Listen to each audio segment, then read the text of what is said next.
Okay, I have an anecdote for you. That's really all it is, but it's an interesting one in a sense about the failures of our healthcare system. Although I know that this is both number one, relatively minor in the grand scheme of things, and that I'm fortunate enough to be in a position not to be crippled financially by what I'm about to tell you. And it's also not a serious health issue. Okay. So here's my medical background on this particular story. Years and years ago, I was having knee pain when I would run and when I would bike and when I would play basketball. And my doctor said, it seems like it's more than just, you're not 19 anymore. You should go and see a podiatrist and see what's going on. It could be related to your feet.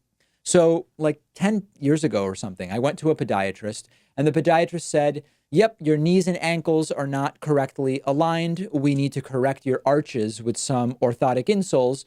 She made me the insoles. Obviously, in the United States, the insoles themselves were not covered by insurance. So I bought the insoles and paid my copay for the podiatrist. And I've had those insoles for a year. And over time, for many years, over time, the insoles start to flatten out just from the weight of the person wearing them. And I was starting to have knee pain again. So I wanted to go to a podiatrist, get a new evaluation, find out if I need new insoles.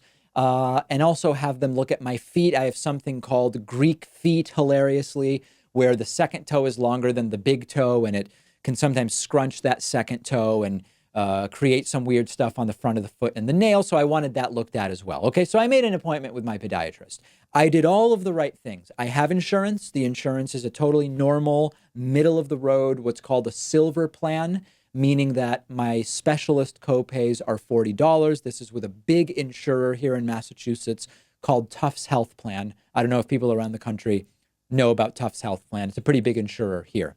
So I do all the right things. I call my insurance. I say, does my plan cover podiatry? David, yes, it does. Great. Which podiatrists does my insurance cover? Here's a list. Great. Do I need a referral from my regular doctor to see a podiatrist? No, you don't. You just call the podiatrist and make an appointment. Fantastic. Do I need pre-authorization from you, my insurance, in order to have the visit covered? No, you don't, David. You just go. If it's someone on our list, we will cover all but the copay. Perfect. I make the appointment. I go. The doctor sees me for 10 minutes, okay? 10 minutes, says, David, your arches are flat, so you need new insoles. We don't make insoles here. Here's a prescription for how the insole should be made. Go to this other place. The insurance is not going to cover the insoles. The insoles are going to be $375. But your toes look fine. Nothing to worry about there with your Greek feet. Perfect. I take my prescription. I pay my $40 copay, and I'm on my way. 2 weeks go by, and I get a bill for $414 from the podiatrist. Now, how could this be? I paid my $40 copay. I didn't need pre-authorization. I didn't need a referral. Podiatry's covered. I went to a podiatrist covered by my plan. Well, it turns out that podiatry is covered, and I didn't need a referral, and I didn't need pre-authorization, but the diagnosis of flat feet is not covered, and that is how I was diagnosed. And therefore, I owe $454 for the visit, minus the $40 copay, or $414. So I say, wait, hold on a second. I went in for knee pain. How should I know in advance what the diagnosis is going to be? My insurance says that's simply not our problem. So anyway, I was able to speak to someone who said, what you should do is call the doctor and ask if this is definitely, wink, wink, the right diagnosis. Now, of course, someone at Tufts Health Plan can't say, David, let me help you commit insurance fraud. Call the doctor and ask for a different diagnosis so that we will cover it. Obviously, they can't do that. But I'm reading between the lines and they say, this is the system we have. I would call the doctor's office and explain the situation. So I call the doctor's office and I explain, and they say, oh, we're going to get someone to talk to the doctor.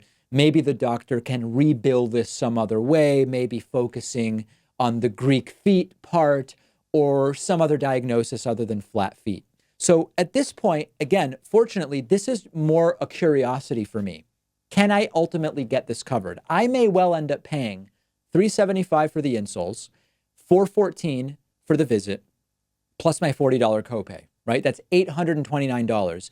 In addition to my monthly insurance premium of $425 a month to get insoles, okay? In other countries, insoles are $100 and the podiatrist themselves makes them, and it would be a fraction of the cost. So understand that part of the inefficiency here is look at the number of people that are involved with this 10-minute specialist visit. I spoke to one insurance person before making the visit appointment to figure out what is and what isn't covered. I spoke to another insurance person after. I saw the doctor. I was then checked out at the office by someone in the billing department to pay for my copay. I then called and spoke to someone in the finance office for the podiatrist, who then will go back and speak to the doctor and the care supervisor. We're up to six people being spoken to in 7 different interactions, and they may end up rebilling this some other way. How much of the gap between the $100 this would have cost in other countries, maybe $150, to the $829 that in total I'm going to pay, how much of that nearly $700 difference is related to the fact that I spoke to 6 different people about billing related issues? And again, I'm lucky that this isn't serious and that I can afford it. If I end up having no choice but to pay $829 total for this ridiculous fiasco, I'll be okay. That's not the case for a lot of people who can't afford an unexpected $400 expense. And then, of course, there's the broader question of why would a 10-minute visit to a podiatrist even be priced at $454, which is again related to all of this BS that is part of the system: inefficiencies, bureaucracy, billing, coding, non-payment from people who don't have insurance and ultimately are just going to skip out on the bill. It is truly a perverse system, and I don't want to make my story seem any more important than it is. I tell it merely as an anecdote that I have. Send me your thoughts. If you have a similar story, please post it in the comments for the YouTube video for this segment. I do want to hear from you about it.